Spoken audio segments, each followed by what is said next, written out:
पड़ेगी A B C, यहाँ पे आ जाएगा समकोण मतलब 90 डिग्री। इसको क्या कहेंगे? कर्ण। ये क्या हो गया? लंब। ये क्या हो गया?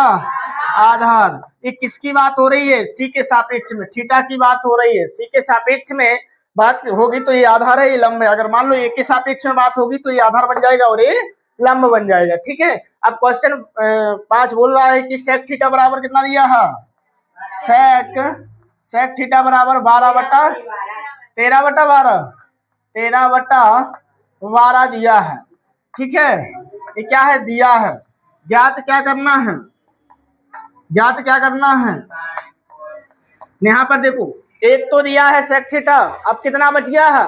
5 बच गया है। ठीक है। तो देखिए क्रम से लिख लेते हैं। Sine theta, cos theta, tan theta, cosec theta और कॉट थीटा। ये आपको 5 क्या करना है? ज्ञात करना है। ठीक है। अब यहाँ पर देखो सेक थीटा बराबर दिया है 13/12।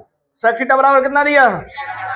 अब देखिए सेक थीटा के बराबर होता क्या है? आपका क्या होता है? कर्ण बटा आधार। क्या होता है?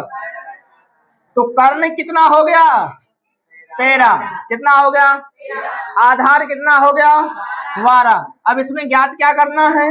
लंब। अब यहाँ पर देखिए तो इसमें आपको 2 भुजाएं दी है, तीसरी भुजा आपको ज्ञात करनी है। तीसरी भुजा किससे ज्ञात हो जाएगी? पाइथागोरस प्रमेय से। तो यहाँ पर देखिए त्रिभुज एबीसी में कोण बी बराबर 90 डिग्री, मतलब क्या है? समकोण है। समकोण अगर त्रिभुज है, कोई 2 भुजाएं दी है, तीसरी भुजा ज्ञात करने के लिए क्या करना पड़ेगा?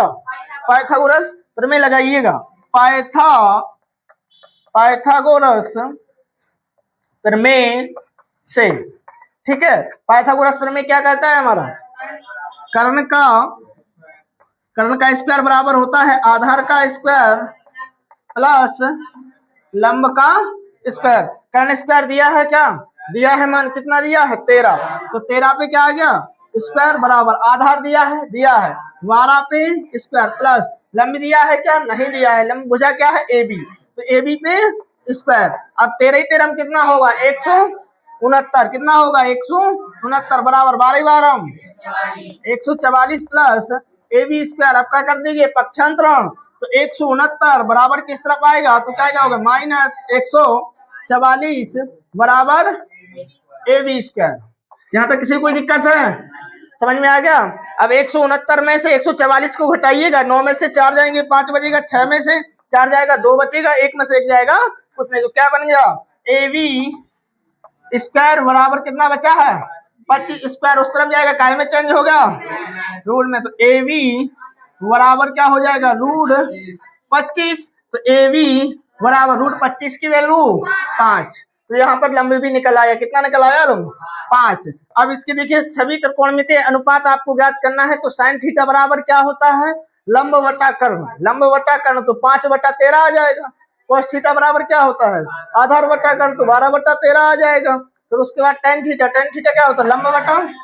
किसी को दिक्कत? साइन थीटा बराबर होता क्या है? समकोण त्रिभुज की भुजाओं के अनुपात में क्या होता है? क्या होता है? लंब बटा कर्ण।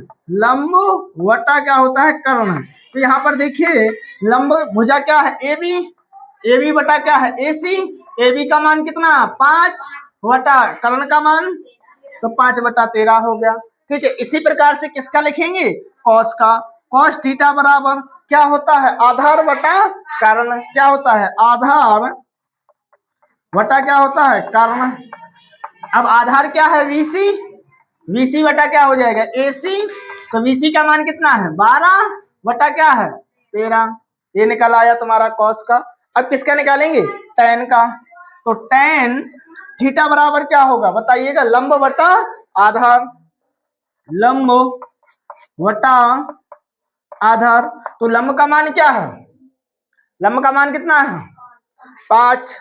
आधार का मान 12। इस प्रकार टेन थीटा का भी निकाल लिया। अब कौन रह गया है? कौशिक। तो कौशिक थीटा बराबर क्या होता है? कर्ण बटा लंब। क्या होता है? कर्ण बटा लंब। तो कर्ण का मान कितना है? 13। तो 13 बटा कितना आ जाएगा? 5। ये कौशिक का हो गया। फिर किसका निकालना है? कॉट का। Cot theta. कॉट थीटा बराबर होता क्या है, आधार बटा लंब। क्या होता है, आधार बटा क्या होता है, लंब। तो यहाँ पर देखिए आधार का मान कितना है 12, लंब का मान कितना है 5। इस प्रकार से सभी मान निकाल लिए। सभी त्रिकोणमितीय अनुपात 1 दे दिया गया था और 5 और है।